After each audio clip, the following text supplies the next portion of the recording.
જય માતાજી। તો આપણે આવી ગયા છીએ નદીએ ને આપણે ગાડી સર્વિસ કરવાની છે। તો હાલો આપણે ગાડીની ઊભી ઘોડી ચડાવી દઈએ પાણીમાં।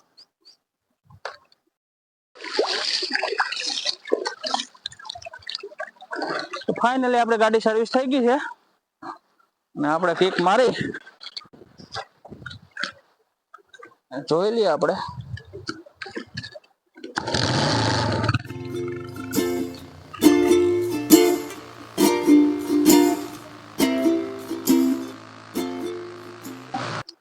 તો આ સાથે આજનો મિની વ્લોગ પૂરો કરીએ। ગમ્યો હોય તેને લાઈક કરો, અમારી ચેનલને સબસ્ક્રાઇબ કરો। મળે છે નવા વ્લોગમાં, ત્યાં સુધી આવજો। જય માતાજી।